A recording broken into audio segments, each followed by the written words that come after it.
This episode of Literary Treks is brought to you by Audible.com, offering more than 150,000 titles for your desktop or mobile device. To get a free audiobook of your choice, visit audibletrial.com/TrekFM. Also, help us keep Star Trek discussion coming to you each day by becoming a Trek FM patron through Patreon. Get access to exclusive content and become part of the team. You'll find all the details at patreon.com/TrekFM. That's patreon.com/TrekFM. Hey everyone, I'm Rod Roddenberry, and you're listening to Trek FM.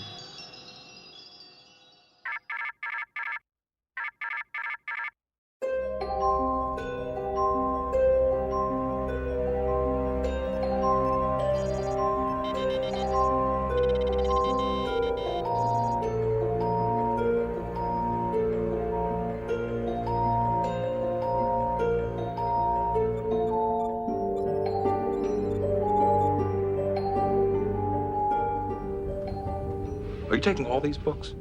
I thought I'd take some light reading, in case I got bored. Welcome, everyone, to Literary Treks, Trek FM's dedicated books and comic show. You know this, I'm only one of the hosts here. I have amazing gentlemen, one on the top of the screen, one on the bottom of the screen. It doesn't matter which one, because they're both winners. Bruce Gibson, how's it going, man? Wait. Oh, I'm included in that. Oh, I'm doing great now that you just introduced us that way. That's awesome. How are you doing? I'm doing awesome, man. And what's great is that we got Dan Gunther here, too. So, I mean, everybody say hi, Dan. Hi, Dan. Hi, Dan. Oh, sorry. I was engrossed in Best Defense, the new novel we're talking about this week, because holy crap, it's good. Sorry. Hi. Right. Podcast. Words? And hey, David Mack's going to be on with us tonight. So, I mean, you better finish that book. Man, it's so good. This is actually the third time I've read it, so I'm fine. Okay. Wow. High praise. Everybody knows what Dan thinks of the book. Don't give it away all at the beginning. Nobody will keep listening. Luckily, we have some great news to talk about in the sense that we have some fun things to cover tonight. And guys, it's been a long road getting from there to here with Star Trek ongoing comics, and we finally reached the final issue with issue 60.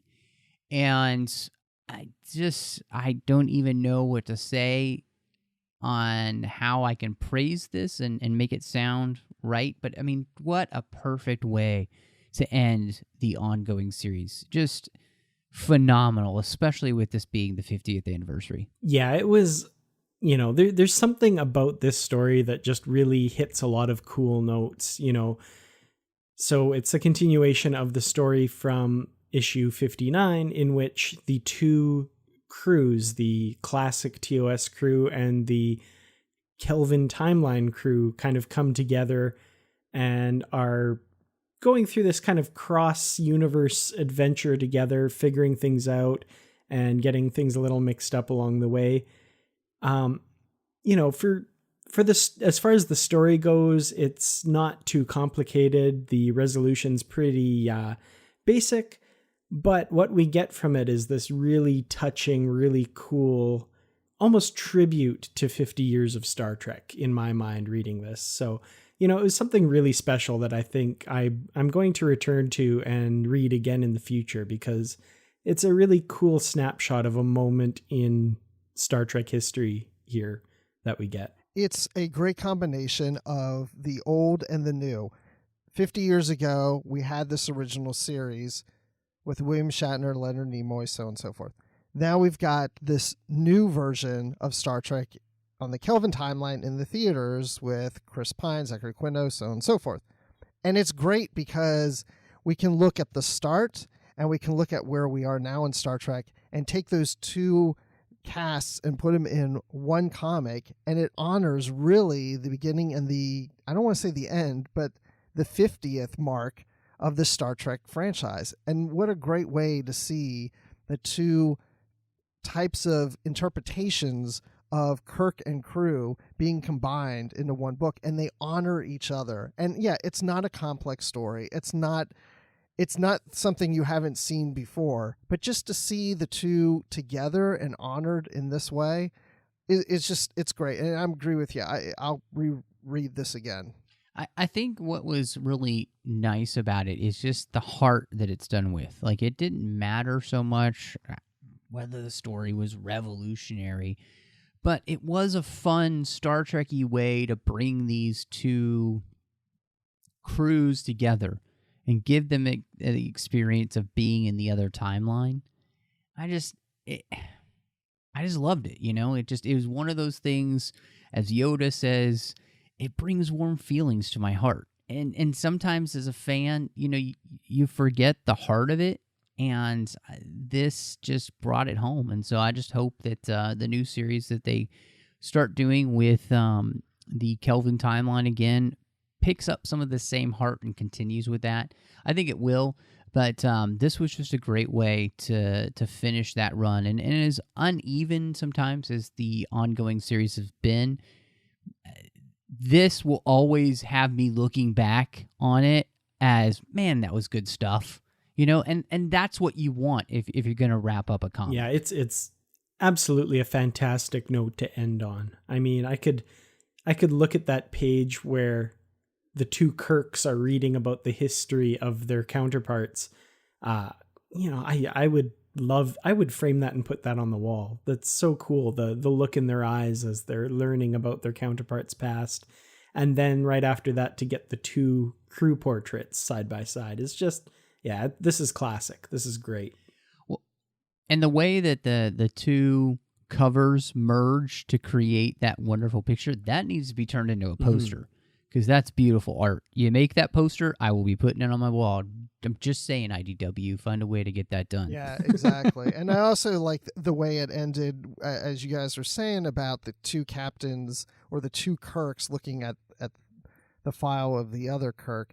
And it also made me wonder, does the Kelvin timeline Kirk recognize some things after he had a mind meld with Prime Spock, where there's things that he may recognize from that meld with him? Because I'm sure he's had glimpses into that universe before. See, now this is the part where I'm just getting all geeky and reading into things a little too much, but I just love going there. It's what we do. Gosh, we're on a Star Trek's books and comics podcast. Can you stop being geeky, Bruce? I'm new to all this. I just read my first Star Trek book yesterday.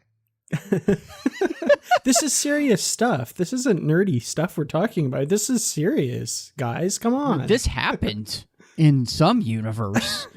I created a wallpaper out of that, the covers, putting them together. So I'm going to put that up on the Babel Conference over there on Facebook, which you can get to by going to Facebook and typing Babel into the search field. That's our listeners-only discussion group. And I might throw it up on Twitter at Trek FM. That's where you can find us on Twitter. So check that out. And I was trying, honestly, guys, I was trying to squeeze it into the frame that they have for the cover photo on our Goodreads group, but it didn't work. And I was like, come on. Yeah. Which you can find us over on Goodreads. So look for Literary Treks there as well. It's a great place to find us.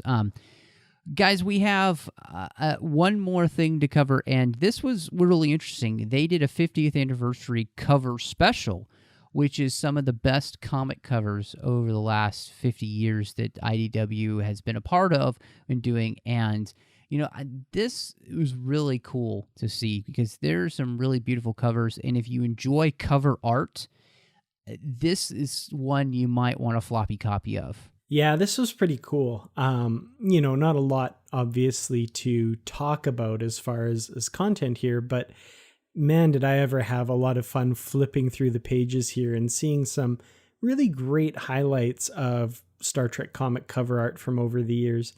And, you know, some of the comics maybe we liked, some we didn't like as much, but, you know, you can't deny that original cover for the Star Trek Planet of the Apes crossover isn't amazing. Like there's so many really good covers here.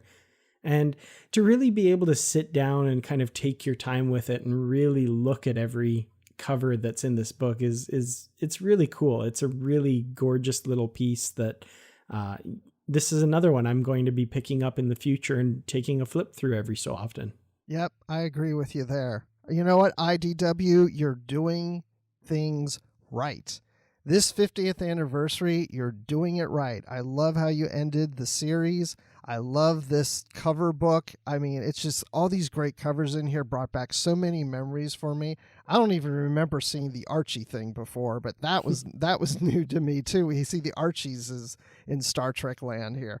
But and hey, pocketbooks. This is a great idea for you to do covers of some of the pocketbooks covers. I would love to see that too. But this is gorgeous. Oh man, I love that idea of finding a way to do that, or even just create some poster art with this stuff. With 50 of your best covers on a poster. Same thing for the comic books. I think that would be wonderful. Yeah, like going to Shore Leave, for example, David Mack at his table had this little cardboard standee of an oversized version of the book we're going to be talking about, Best Defense. And all I could think of when I saw that was, I kind of want that on my wall.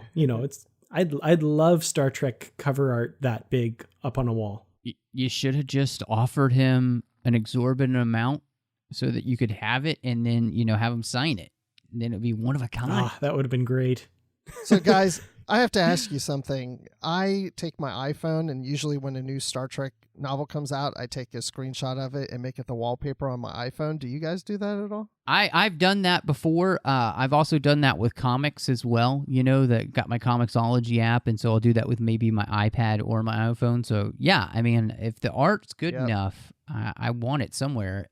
So I have the Seekers art on my wall that they had the promo poster that they were giving away, and Dayton was kind enough to send me one, and it's beautiful. I mean, just the art is fantastic. So yeah, this stuff could really, you could make some serious bank on this stuff because it's nice art. Yeah. It's great art. Yeah, I do the book cover as the background of my phone as a reminder of the next review I have to write on treklit.com, which is my book review site.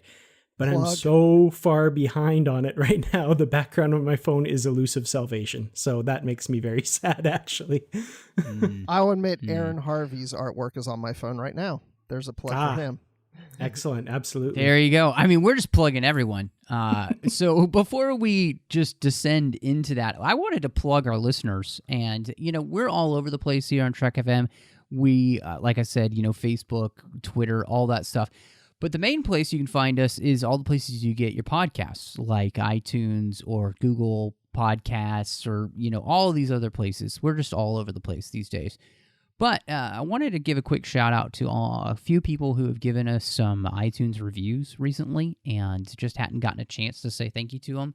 And Sonic JRO5 gave us a 5-star review, as well as XPaxed gave us a 5-star review. They were gushing about the 150th audiobook, which, Tristan, fantastic job. Guybrush T gave us 5 stars, as well as Jazz489, 5 stars. And so I just wanted to say thank you to you guys. Because of y'all, you continue to help this podcast get raised in iTunes. If you look for us numbers-wise, the majority of our listeners are people who listen through some sort of Apple device or through iTunes. And so hit us up. Give us a star rating and review. It really helps the show grow.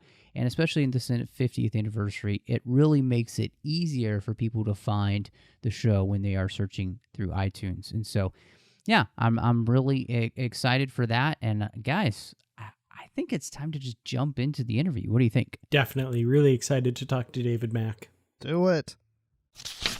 Guys, it is just so much fun when we have the authors on the show. And what I love is, Greg was so busy with everything he was doing, trying to get to Shore Leave, getting with all the book and everything. He wasn't able to make the show, but I'm real excited. We've got David Mack here to talk about our Star Trek 50th anniversary series that we've got going on, the Legacy series. Best Defense author, David Mack.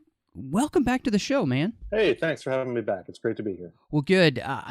There's so much to get into with this book.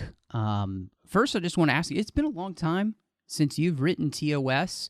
How does it feel to be back with these characters? Actually, I've only done TOS, I guess you could say tangentially, before. I had the original series crew as it was configured circa Where No Man Has Gone Before, or maybe between Where No Man and Corbomite Maneuver in the first Vanguard book. And then the Enterprise crew made another cameo at the end of the Vanguard series in Storming Heaven, with a lineup close to what it would have had, say, near late season 3. But I've never actually done a straight original series novel until Best Defense. That's actually the first time I've ever done a straight up Kirk, Spock, McCoy 5-year mission original series novel. So what was it like for you getting the opportunity to have all of these icons at your fingertips? It was fantastic. It was actually something I've wanted to do for a long time. It was, I guess you could say, a gap in my Star Trek resume that I couldn't believe existed, and yet there it was. Partly it was that I had not previously thought up any 5-year mission storylines, but it was also partly because Greg Cox has been so dominant as an author in that particular niche of Star Trek that it just didn't seem like there was much need for me to start horning in on that. Plus, I had a lot of ongoing storylines in 24th century Star Trek that I wanted to explore. So the opportunity, sort of presented itself when, a few years back, looking at the calendar, I realized, 50th anniversary is coming up. And I realized I wasn't the only one thinking that, so I started talking to my fellow authors, and before long, Dayton Ward and I agreed, we said it would be a real shame if, nobody came up with a great idea for a 50th anniversary trilogy, or if somebody came up with a lame idea when we knew we could have done something great. Why don't we actually be proactive, and instead of waiting for the publisher or the editor to come to us and solicit something for the 50th anniversary, why don't we get off our butts, do some work, do some brainstorming, and actually come up with a 50th anniversary idea and take it to them fully formed for their consideration? And he said, well, that sounds like a great idea, but original series is really, Greg Cox's whole bailiwick. It would not be right for us to even attempt a 50th anniversary project, particularly not a trilogy, without Greg. And I said, well, absolutely. I completely agree with that. So Dayton and I approached Greg at a shore leave convention a couple of years back and pitched him this idea. And that got the three of us talking. All three of us agreed that this was something we absolutely ought to do. So we started throwing ideas around and trying to find a notion that all of us could get excited about. And then we looped Kevin Dilmore into the process to start getting his input. And before long, the four of us started zeroing in on, well, what kind of a story do we want to tell? And we said, well, we don't want to try to, repeat what David R. George has already done. Right. We said, yeah. This is the 50th anniversary of the original series. If you're going to honor that, the best way to do it is to do a story set in that original series time frame, using those characters, and not venture too far afield from that. So to be able to finally write a whole story from start to finish with classic, William Shatner in my head, Leonard Nimoy, DeForest Kelley, and all the supporting cast, to have all of them in there and just tell a classic original series type story, but one that also expands beyond the parameters of what you could have done in a 1960s TV episode. That was just a joy. I mean, to finally be able to do that classic Star Trek adventure was really like revisiting my childhood. And it probably means you had to watch some TOS, just to get in the mind frame. So, that's always a shame. Always a shame. Yeah, it was quite a bit, actually. We debated which time period, which season we wanted to set it in. So we actually looked at a number of episodes, including, of course, Journey to Babel. And then as I was going through the chronology, I ended up rewatching Obsession and a few others. We had to rewatch Mirror Mirror. So we had to go through all these different episodes to sort of get all the continuity details straight. But what we were also doing was looking for unexplored, dangling plot threads, notions that when you look at it in hindsight, you say, these things have always been there. These are story threads. These are possibilities that have been just waiting for 50 years for somebody to pick them up and stitch them together and run with them. And we found them. We actually couldn't believe that, we went through all the past Star Trek novels ever published. We used the Guide to Star Trek Literature that was published a few years ago. We used Memory Alpha. We used Memory Beta. We looked in the encyclopedia. We looked up everything. We said, okay, there's nothing in the canon and nothing in the extended universe that contradicts what we want to do here. We couldn't believe it, but we said, we could actually pull this off. Let's give it a shot. And we pitched it, and somehow, miraculously, the idea was greenlit. Excellent. Well, if this book is any indication, I mean, your kind of entrance into the TOS world is pretty amazing. There's definitely a lot going on here. And speaking of the kind of plot threads tying this book together, this trilogy is really kind of held together by this idea of the transfer key. It's kind of a very important piece of the trilogy in connecting all three of these books together. And I'm kind of curious, those initial talks with Greg Cox and Dayton Ward, where did that particular idea come from? I couldn't say for certain. The conversations are now a couple of years old. We've got about 300 or 400 emails between the four of us that span the development and writing phase. If I had to guess, though, I think that the notion of the transfer key, of this device being used to bridge alternate universes, of a threat from an alternate universe, I think that may have originated with Greg. I think I was the one who suggested tying it to the Tantalus device from the Mirror Mirror episode and saying these might actually be one and the same. I said, considering the way we're talking about these things working, and we actually looked at what had been published in the Mirror Universe fiction, and although some of it did not quite line up, I said, well, myriad possible alternate universes. Maybe in the Mirror Universe, its origin is one story, and it got to the Enterprise one way. That doesn't necessarily have to be how it got to the Enterprise in our universe.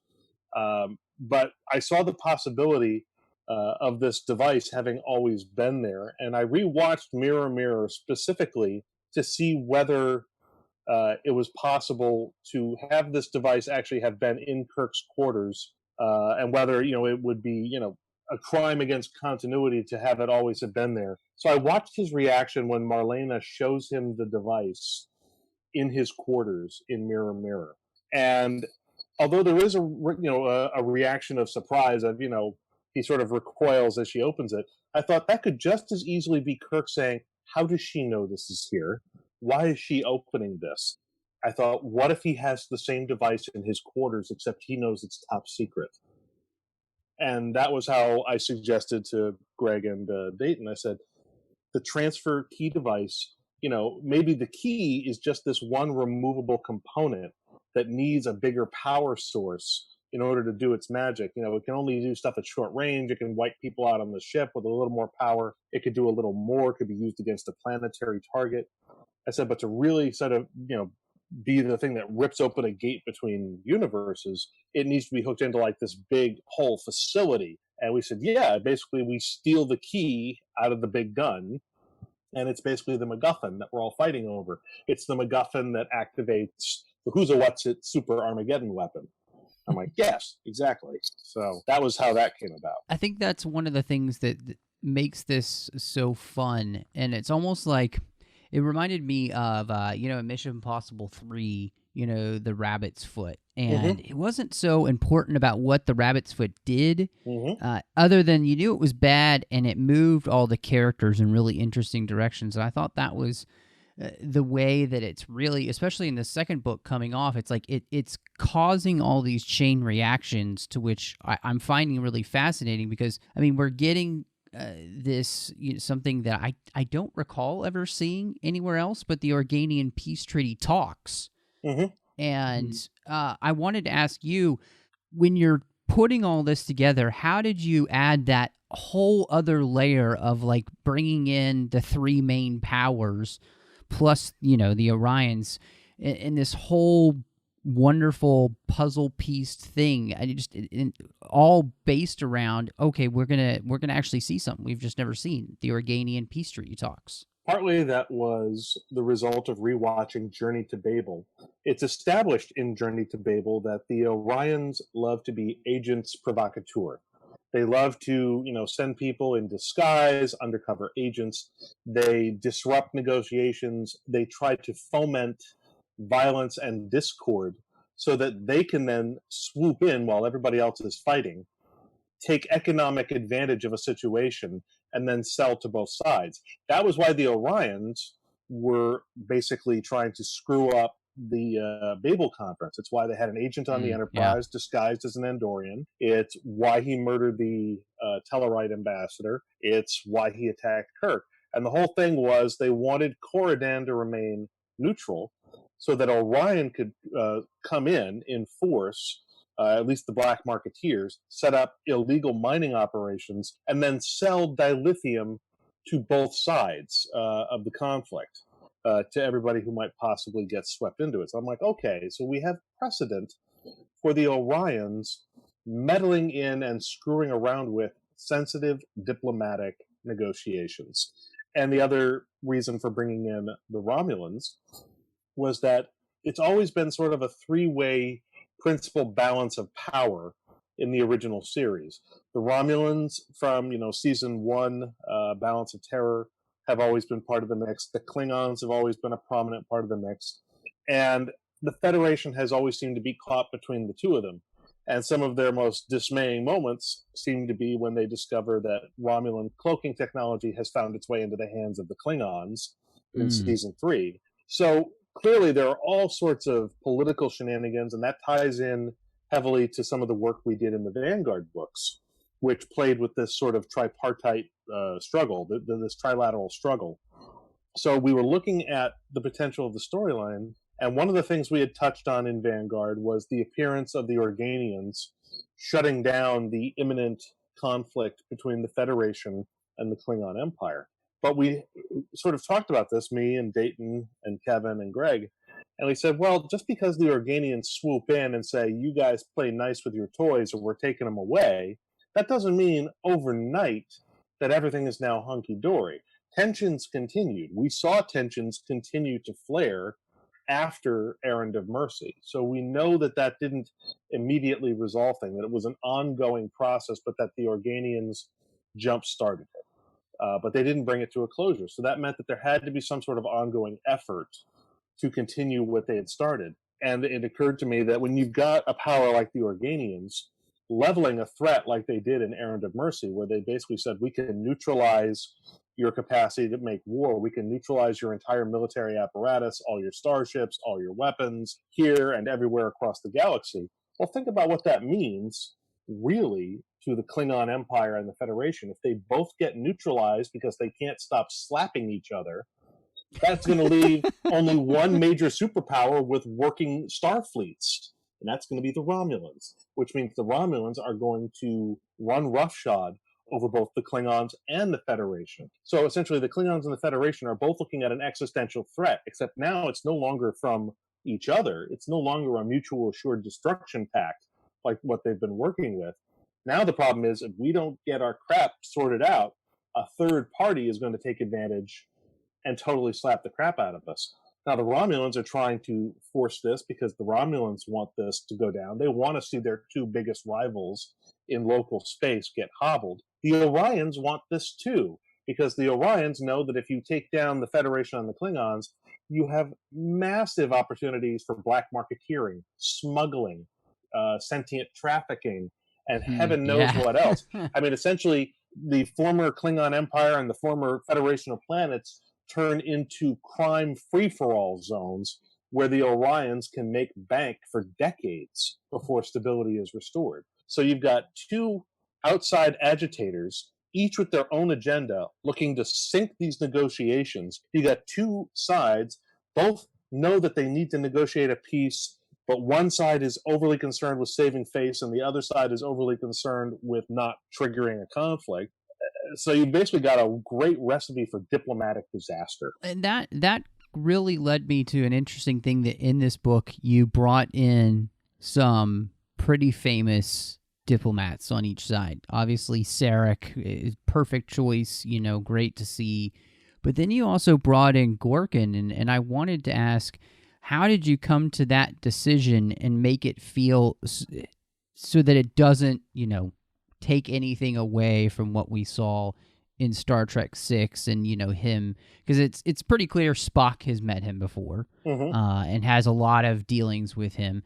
But obviously it does seem like Kirk hasn't really met this guy before. So talk about that decision-making process, because I thought it was interesting. And then as I was reading the book, it became more and more inspired to have this person kind of be at the forefront of Klingon change so early. Well, we did, of course, rewatch Star Trek 6 during the development of the story, and I rewatched very closely the early sequences in the film when Gorkin comes aboard the Enterprise for the dinner, etc., etc. It is never explicitly stated by either Gorkin or Kirk or anyone else in the scene that they've never met before. They never say, "It is a pleasure to meet you, Kirk." Gorkin doesn't say that. The only person who says that to Kirk and makes a point of saying it is General Chang. Chang says, "I have so long waited to meet you, Kirk." Only Chang. Why did Gorkin not say that? Why wouldn't you expect some sort of acknowledgement of a first meeting if it were, in fact, a first meeting? Now, perhaps it was intended in the film to have been a first meeting, but because it's not explicitly stated, I realized it would be possible for Gorkin to have been involved in the diplomatic talks. And part of the rationale for that is that Gorkin, as a younger politician, as a counselor rather than a chancellor, was a key supporting character in the Star Trek Vanguard books. And we used him in this political capacity, sort of showing the political machinations within the Klingon Empire and the sort of struggle that ensues between people who are trying to bring about a vision for a different future in the Empire, one that maybe takes them off of this collision course with the Federation. So that was part of what inspired the choice to use Gorkin. He's one of the most famous, well-known Klingon politicians in the canon, so that weighed heavily in favor of including him. Also, our editors and the publisher really wanted to see a familiar Klingon face somewhere in the story, just to sort of anchor it again in the familiar elements of canon. So that was part of the decision. But another fun detail, if you look at book 2, really, Gorkin's abduction is what brings the Enterprise to Centaurus. Gorkin and Kirk never actually meet in book 2. Mm-hmm. Yeah, that was nice. They're never in the same room. They're never on the same planet. They're nowhere near each other. So, depending on, of course, I don't want to spoil book 3 for you, depending on how the story resolves in book 3, if, for instance, let's just say Spock is the one who's more instrumental in freeing people from the alternate universe, spoiler alert, and he ends up having an encounter with Gorkin, but Kirk does not have that face-to-face, then this would track perfectly with Star Trek 6. The other thing I really noticed too, and I thought was kind of a really cool unintentional tie-in, was in Star Trek 6, Spock says, "At the behest of the Vulcan ambassador, I've opened negotiations with Gorkin." And, of course, now in this book, it makes sense that Sarek has had dealings with Gorkin and knows him to be a reasonable person. So, Gorkin's the Chancellor now. Awesome. Open a dialogue. Yeah, thought that was really cool. And using the character as something that shows something that came up a couple times in the novels, this idea that our enemy isn't just a one-dimensional enemy, but these are people that have desires and multifaceted personalities just like we do, kind of through the engineers that work with Scotty and stuff. I thought that was a really cool character to kind of bring that idea to the forefront. Yeah, I have to say, I really enjoyed writing that moment for Scotty when he encounters Klingon engineers, and he's been so used to dealing with Klingon officer class, Klingon soldiers, Klingon security, and then suddenly, in a situation where he's interacting with other engineers, he finds that science and mathematics are kind of universal languages, and that really, Klingon engineers have very similar mindset to Federation engineers, which is, we would like to fix things. We would like the things we build to work. When we fix them, we would like them to stay fixed. And once they have that meeting of the minds, I just love the little sort of inner monologue from Scotty, which is, maybe if we'd sent engineers to negotiate this treaty instead of politicians, we could all be done by now. The whole conflict would already be over. And he may not be wrong. If you just let the scientists and the engineers sort it out, we'd probably be fine. Yeah, I love that line. I thought that was perfect. Well, that makes for a really interesting part of book in the sense that we've got a lot of the characters that, when you watch TOS, you kind of consider side characters, but you found a great way to bring out really interesting aspects of everybody's job on the Enterprise. And I thought almost revolutionary, like the way that Uhura is just so good with communications technology and computer background and all of that kind of stuff. It just makes sense that she'd kind of almost be an expert hacker as well as just communications, because she's in computer language all day. And I loved how you kind of brought that to the forefront with all of these different characters who, you just gave great moments to. And it wasn't like they took limelight away from, the Shatner-Nimoy team or anything like that. But it was something that you very seldom saw in the original series, but you always wanted to see it. I thought that was really well done. Well, thank you. The inspiration for that, of course, was partly the new films, where you see a much more active role for Uhura as a cryptologist, as an intelligence specialist almost. But yeah, from looking at just the sort of things she was able to do in the original series, even though most of the time she looks like a glorified space secretary, Captain Klingon on line 1, she was really supposed to be a communications officer, which meant she was doing things like breaking codes. And you actually see this in a number of episodes. Her job involves monitoring, enemy communications, encrypting their own communications. She breaks code. She breaks ciphers. She, does things like internal security. You see this in episodes like Journey to Babel, where she's realizing that the source of signals that are not supposed to be transmitted are coming from within the Enterprise. She's triangulating, signal origins, and she's basically part of the ship's internal security apparatus.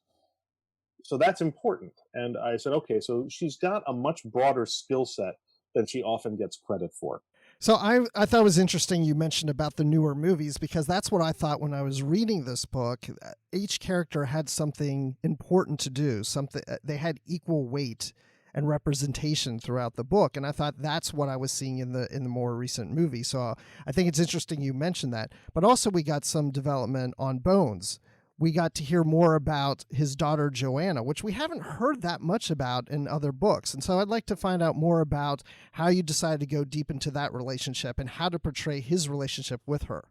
Well, first, to speak to your observation about every character has their role in the story, that was a big part of the inspiration behind the 50th anniversary concept. Was, if you're going to celebrate all of the original series, celebrate all of it, celebrate all the characters, because what made the original series great was when the crew worked together as a team to solve problems, when everybody played their role and did their part. As for the specific Bones story with Joanna has appeared in some books previously, most of them back in like the 80s or 90s. So she hasn't been seen in a lot of the recent fiction. Part of the decision to include Joanna was driven by the same motivation that led us to include Sarek, which was we wanted to bring in characters who would have a personal connection to our primary cast. Sarek connected, of course, to Spock, Joanna connected to Bones.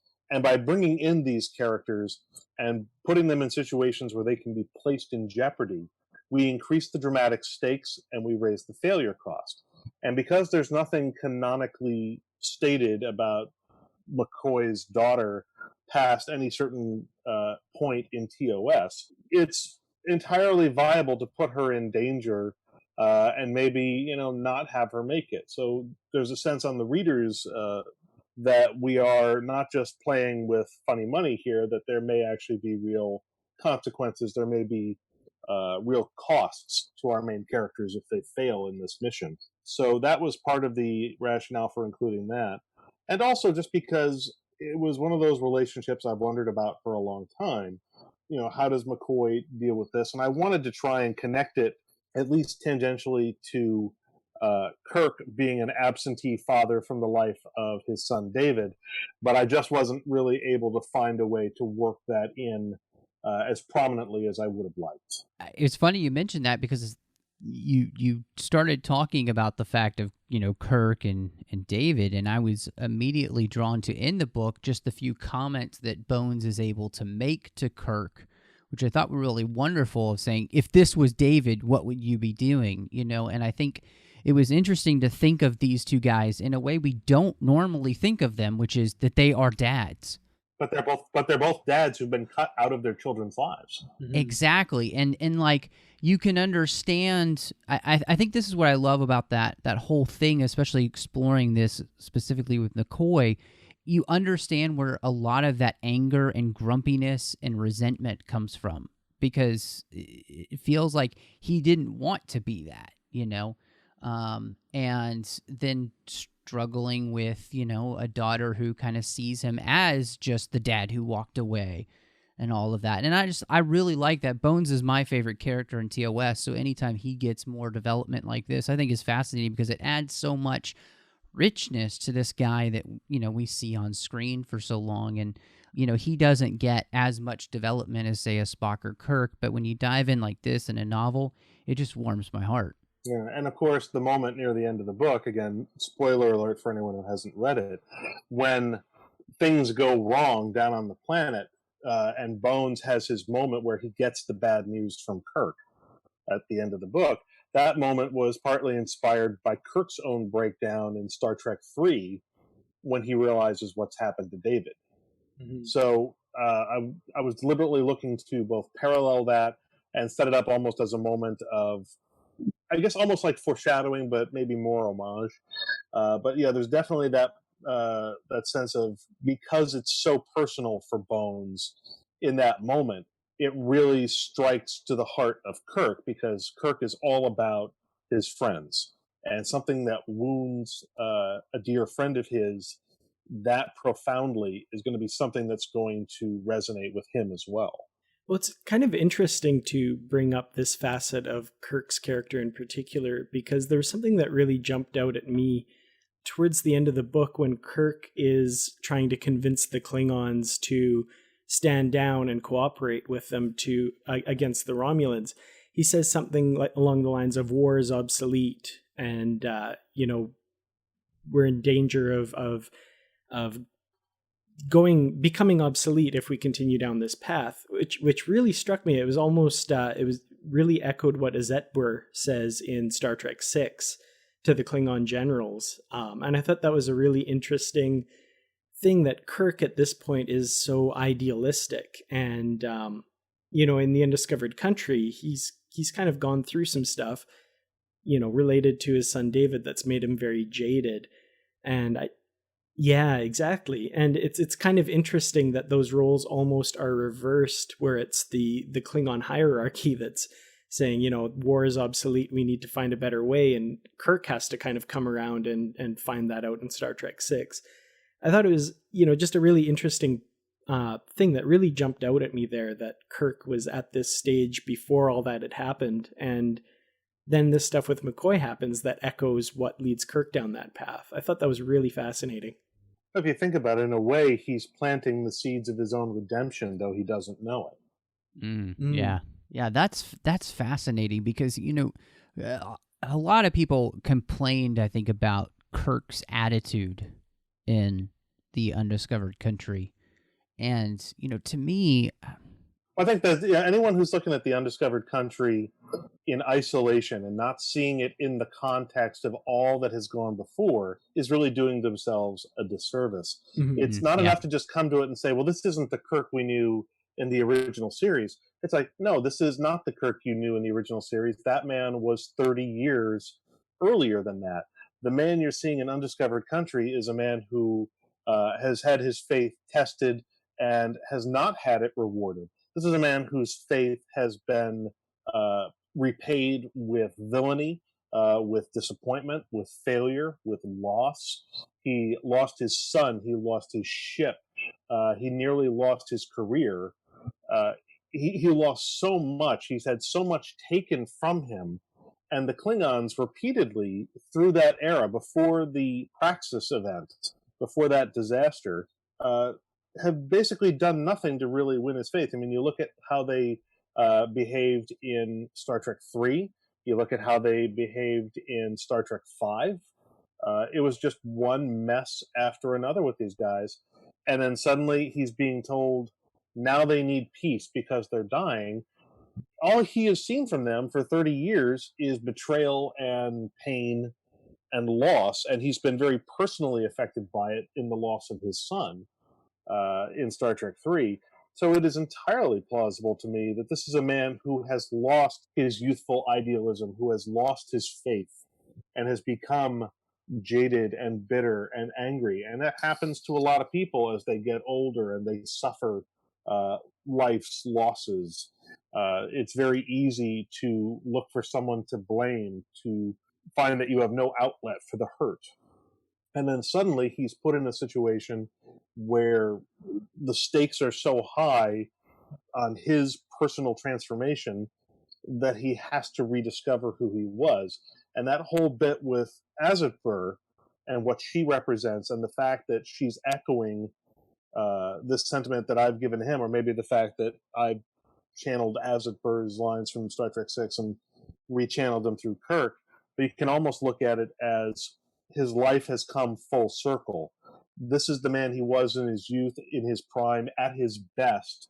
And then he fell from this grace, from this sort of prime of his life to where he was near the end of his career in Star Trek 6. And he had to rediscover the best iteration of himself and bring that back in order to finish his life's work. One of the really interesting things about this story is that kind of I don't even know which plot it is. We'll call it the B plot, but in that new dimension that Una finds herself in, that her crew has been locked in for so many years.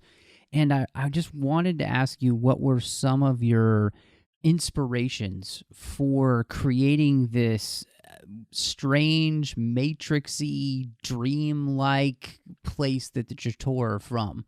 Well, you hit on a major one there with the Matrix, of course, but another major influence was the Twilight Zone, the original 60s TV series. I had mainlined all of it. I rewatched like all 100 some odd episodes a couple years back, so I really had this tenor of weirdness, and I was thinking about like some of the weirder dimensions that characters traipse through in that show. But mostly it was about the idea of this creating this universe that has an almost dream state quality to it. Not so much the Matrix virtual reality construct. That was, less of what we were trying to do. We were trying to do something a little bit more like a dreamscape type of a concept. And I think what might be interesting in that respect is if you go in and look at it from that point of view and reread some of the Sarek chapters in book 2, you'll see there's one where he talks about the value to Vulcans of lucid dreaming so that they can maintain logical discipline even within the subconscious realm of dreams, so that there is, a state of mental continuity even in their dream state, so that in their sleep they don't, for instance, screw up their own logical foundation. That may have seemed like a throwaway within the context of the book, but once you realize the nature of the alternate universe, it becomes clear that that was actually seeded very much on purpose to establish that fact about Sarek. So what were your inspirations on this dimension from where they're from?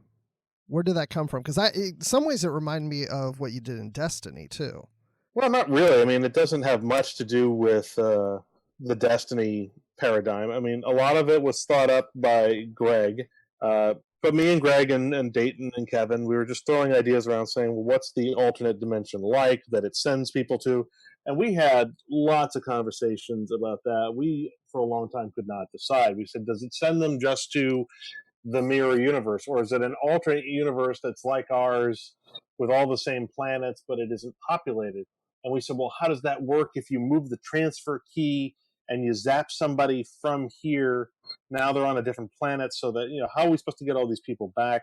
And part of the rationale that we eventually settled upon was the notion that it zaps people to this alternate universe, which does not map one-to-one in terms of space-time with our universe. It's not a physical analog to our universe. And in fact, it's not a universe that operates by the same sort of physical laws we take for granted. So I guess, like I said, part of the inspiration was this sort of a dreamscape concept, partly the Matrix. Some of it comes from Twilight Zone. In terms of the physical characteristics of it, with this sort of barren salt flat, I think I've always loved the look of the salt flats. I think out from was it Utah, Nevada, something like that. So I've always loved the look of those really kind of wide open, just sun-bleached white flat, plain that has the mountains in the distance. And then you got the mountain passes where the survivors are kind of hiding out in their little makeshift camp. And then at the other end of the mountain pass, you've got this edge of this really bizarre, surreal, preternaturally calm sea with these, extending sort of bridge roads that come out to get you, and you walk across them, and you feel like it's sort of like running in a dream where you're running to stand still, and it's only when you stop paying attention that you get where you think you wanted to go. And the inspiration for the cities themselves in the books, the descriptions that we have in the books don't really match the images on the book covers, unfortunately. They were supposed to be much more like seashells. They were supposed to look a lot more organic, pearlescent, like snail shells, or like a conch shell, with that sort of Nice. almost flesh-colored, slightly pink, salmon-y, very glassy type of texture.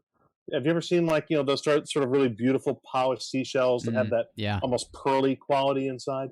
That was what everything in the Jator cities was supposed to be like. They were supposed to look like not buildings that have been constructed with beams and foundations and concrete and steel, but like something that had been biologically extruded and secreted and accreted over time to build these very unusual, organically shaped, curving, swirling, overlapping, very sort of non-Euclidean, almost Lovecraftian.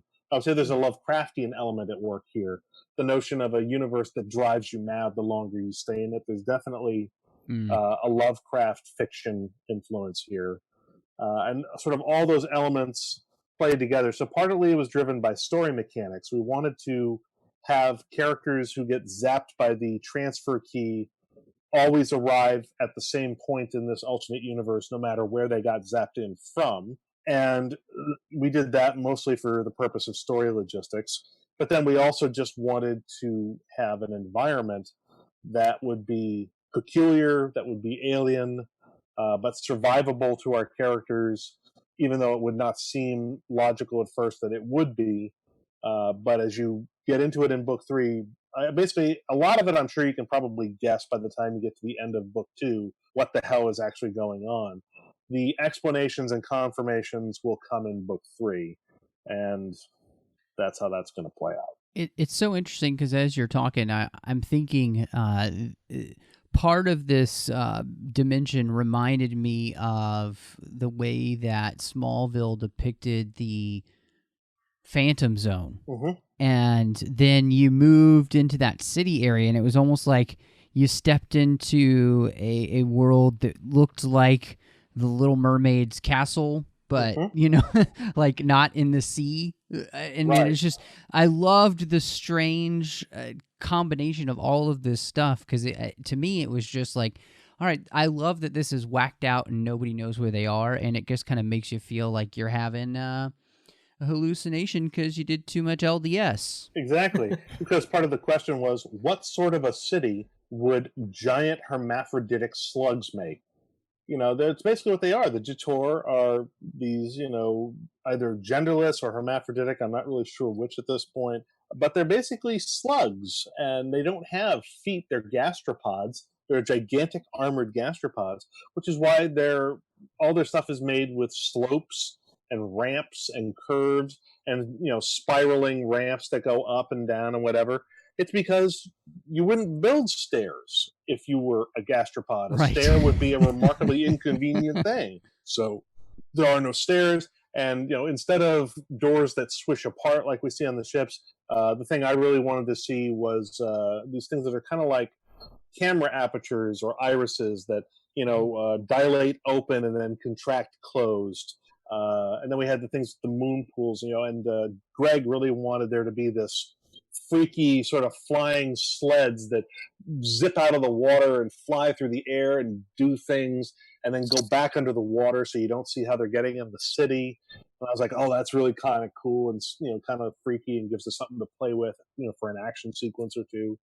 So it was just this sort of back and forth that led to all these ideas. And it just seemed like there was nothing too weird that any one of us could throw at this thing that did not somehow find a way to work. And eventually there's also, I think, maybe a little bit of a unwitting nod to Man of Steel in that part of what the Jator Citadel is on Usilda is a terraforming engine, except it's what the Jator are using to transform this planet into one that suits their ecological needs, and eventually they're going to want to do it to our whole galaxy and then our universe. Anytime anybody wants to connect things to Man of Steel, I am all for that. I knew that I was love coming. that movie.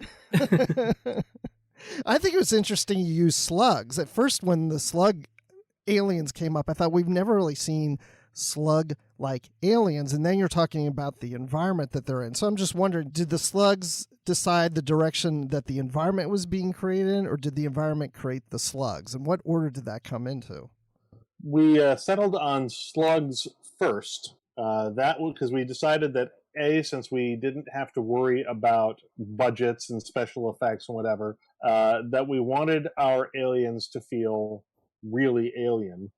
And so we eventually settled on this sort of genderless, hermaphroditic, or gastropodic slug type species.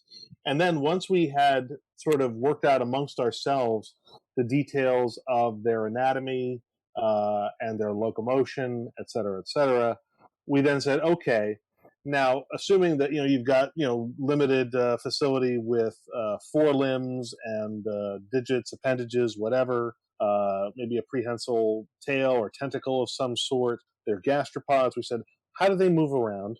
How have they invented technology? What other skills would they need to have in order to build a civilization on the scale that they've built? What sort of universe would they have to come from? So basically, having decided on what we wanted the aliens to be like, that dictated a lot of the subsequent decisions of, how do they build tools? What other abilities do they need to have? What sort of society would they build? What would be their attitudes towards hierarchy, towards government, towards society, toward the individual? What kind of architecture would they build? What kind of art would they have? And essentially, all of these decisions were dictated in large part by the aliens we chose to create for the story. One of the things that I was wondering, because, as we talked about at the top, this is your first time to really get to dive in with the crew of the original Enterprise in this way. Was there any character that you found yourself more personally invested in, that as you started to kind of dive into their psyche, and where was the personal connection for you in this book? I mean, I like to think that I was able to find a way to relate to and invest in all of the principal characters, particularly the big three, Kirk, Spock, McCoy. I had a lot of fun with the struggle for power on the Romulan ship. That was of great interest to me. But I think for me, really, the most connection I felt within the story, and you'll appreciate this, was in the McCoy-Joanna story. I felt like in many ways, the connection that McCoy is trying to rebuild with his daughter, and the way that that story plays out over the course of book 2 and what it's going to mean for him in book 3, I really felt like that was probably the most resonant of the subplots and the character arcs within the book. Yeah, I do like that. That's awesome, man.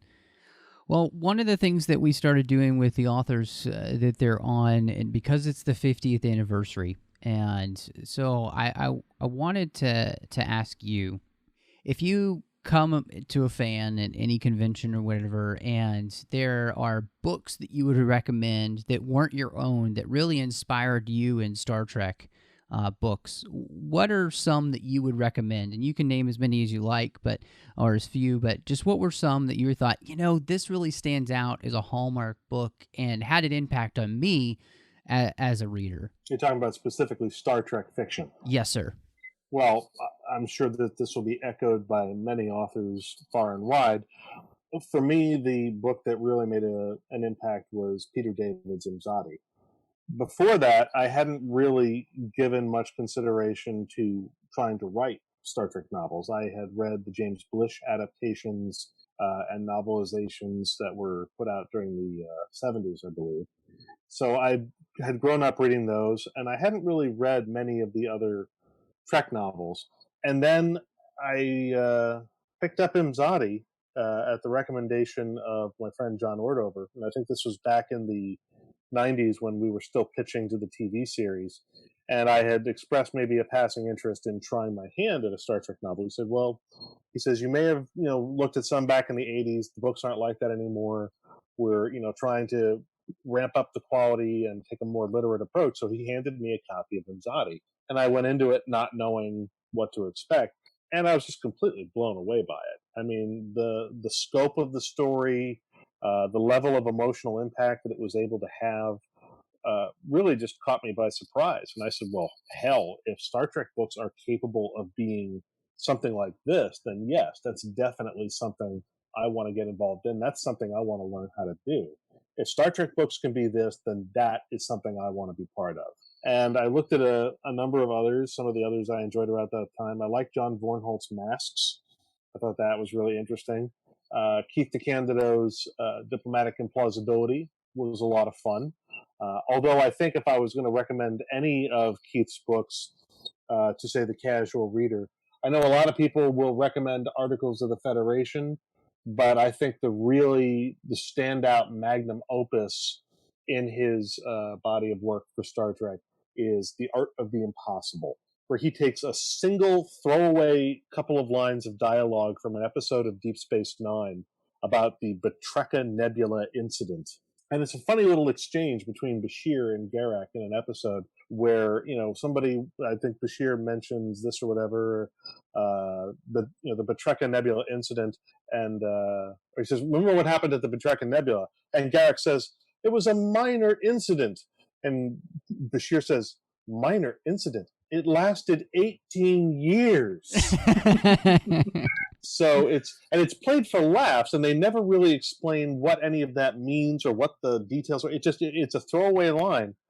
He takes these couple of throwaway lines and he builds the most complex novel about Klingon Cardassian political relations and military struggles and border skirmishes, and he's not doing it just from the point of view of characters on starships, but he's looking at how it impacts the lives of colonists, of Klingon and Cardassian civilians who are just trying to live their lives and get caught in the crossfire. He's also got it from the point of view of Curzon Dax, who is involved from a negotiation standpoint, trying to bring an end to the conflict, which apparently centers over a planet with potentially mystical significance to the Klingons, a crashed starship, military shenanigans, espionage shenanigans. There's racial tensions and strife, and it's this incredibly complex, beautiful book. And I think really, if I was going to recommend two books out of the entire canon, other than my own, to say, this is really what you guys have to look at to understand what's going on out there, I would say grab Art of the Impossible by Keith DeCandido, get Imzadi by Peter David, maybe what's the new one? I remember. It's one of Una McCormack's books, Crimson Shadow, I think? Crimson Shadow, yeah. Or maybe Brinksmanship, but no, Crimson Shadow. Great, beautiful novel about Cardassia. She writes the best Cardassia novels. She just does. She does. So, that would be a great one to pick up. I mean, there's been so much terrific stuff published by so many authors over the last 15 years. It's hard to narrow it down to just a few, but those would definitely be right at the top. Definitely those. Speaking of spectacular things by great authors, what's coming next for you, David? Because I know there's some things in the pipeline. Would love to hear what you've got coming up next in Trek and out of Trek. Well, in Trek, my next project coming down the pike will be Section 31 Control. That is tentatively scheduled for publication at the end of April 2017. Manuscript is done. It has been approved by the editors. It's awaiting final sign-off of approval by CBS, but we don't anticipate many problems. It's going to editing at the moment. Next thing will be trying to get a cover concept together for that. And that's pretty much going to bring to a close that story arc that I set in motion a very long time ago for Julian Bashir, picking up some of the threads from the earlier Section 31 novels like Abyss and whatnot, and which I continued with Bashir in books like A Ceremony of Losses, Zero Sum Game, Disavowed, and all of those. So this book is a direct sequel to Section 31 Disavowed, and it picks up a lot of those storylines that have been long simmering and long running for Bashir and his lady love, Serena Douglas. And it's going to sort of bring it all to a head as they kind of risk everything on a gamble to finally expose Section 31 and drag them into the light.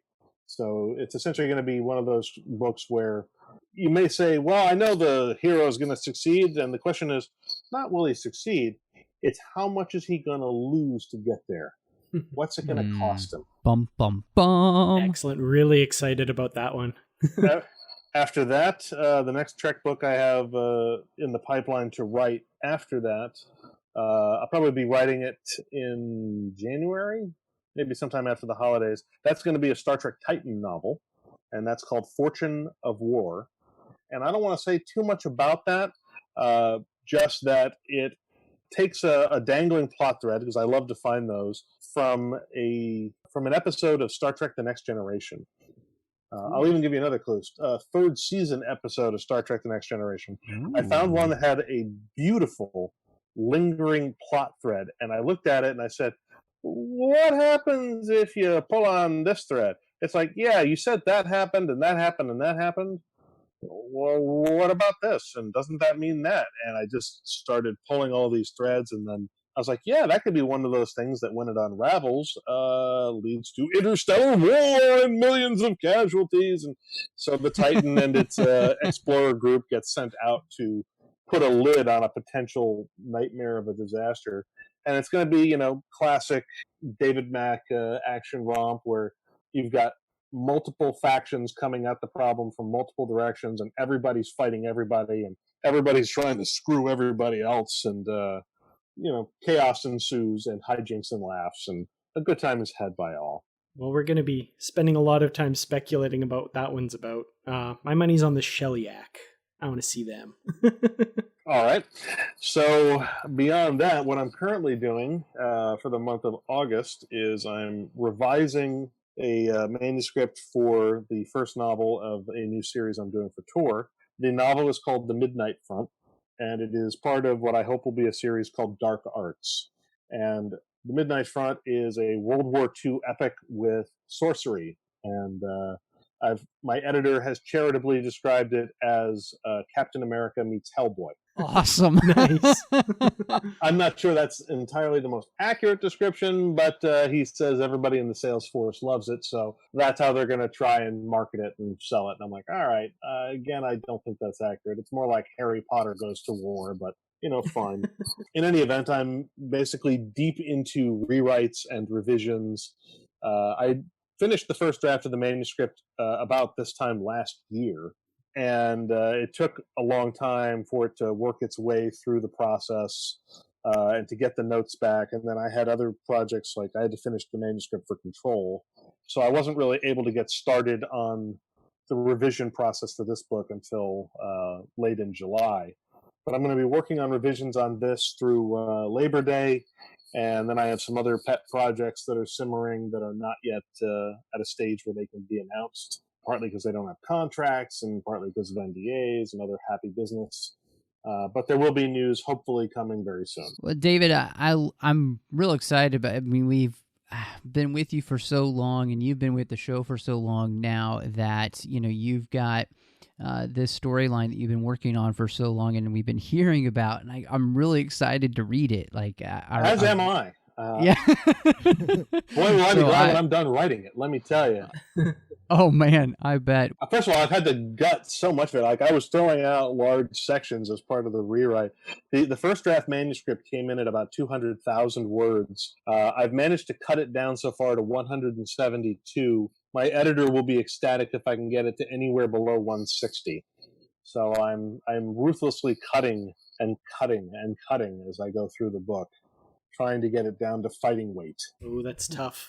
Oh, it's awful. It's the most miserable experience, cutting one thing after another. But I'm hoping that it will make for a leaner, faster book, one that will read more cleanly. And I'm hoping that when I'm done, I will have addressed all of the beta reader notes, all of the editorial notes, all of the notes from my agent, and the net result will be a book that, I'm sure will be flagged for all sorts of other reasons, but at least it won't be for the obvious reasons. People will have to find all new things to hate about it after I'm done with the rewrite. So there we go. Man, well, I'm really excited. I mean, the fact that you've got Control coming out, and then the Titan novel and your own work, so much there. So I hope everybody will check those out, and of course, check everything else out that you've done before, especially with Best Defense out right now. Before we let you go, just let everybody know where they can follow you so they know when all of the stuff is coming out, and make sure that they know the best ways to pick up your works. Best place to keep track of what work I have coming down the pipeline is my website, davidmack.pro. David Mack, MACK.PRO. If you want to find me on social media, I'm on Twitter at David Allen Mack. That's David Allen, ALAN, MACK. And on Facebook, I am facebook.com/TheDavidMack. Well, David, thank you so much for coming back to the show. Love having you here, and can't wait to have you back next year to talk about Control. I look forward to that as well. Excellent. Thanks for being on. Yeah, thanks, David. Okay, guys, that was great because that's the first time I've ever sat in on an interview with a Star Trek author, and I'm just beside myself right now. It's always so much fun, and honestly, I'm really glad you could be here for that and enjoy talking to these authors like we get to on a regular basis, because it really is something special that we're able to bring the listeners on this podcast that you don't get a lot of sometimes. So it's really definitely an event when we're able to do this. Well, and the talent of these guys. I mean, as David was trying to figure out, okay, which author do I recommend? Like when you start running through the talent here, it's just ridiculous. These people are amazing. So, and the fact that they give us their time is something I never take for granted. And I want them, any of the authors listening, thank you so much. The fact that you give us an hour of your time to pick your brain about these books is just phenomenal. And I love your passion. So thank you for just sharing that with us, because, I know it means the world to the listeners. And what really makes me excited is the fact that we have people who believe in our mission here at Trek FM and on Literary Treks. And we have an amazing group of associate producers through Patreon who make sure that this show and the entire network keeps coming to you each and every week. Ken Tripp, Brandon-Shea Mutala, and Bruce Gibson, these guys through Patreon have flagged Literary Treks is the show that they want to make sure that they have their name attached to, which to me has meant the world. And it makes sense for Bruce, but Patreon is a way for you to make sure that all the content through Trek FM keeps coming to you each and every week, because there's just no way that we behind the network can make sure that we don't have the funds.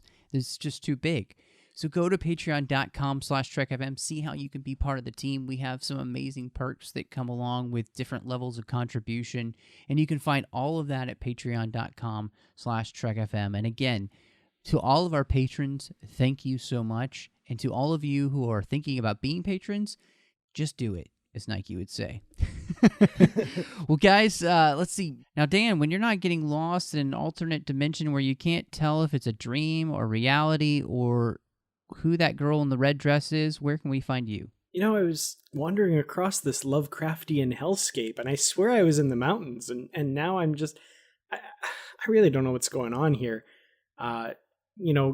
Maybe tweet to me some directions. You can find me at Kertrats, that's KERTRATS. You can find me on Facebook at facebook.com/KertratsProductions, and on YouTube at youtube.com/KertratsProductions. And of course, you can also find me on the Babel Conference. That's Trek FM's listeners only group, as you know. Bruce, when you're not dangling upside down off a catwalk trying to keep the Enterprise from blowing up, where can we find you? There's too much blood rushing to my head. I have to go straight back up.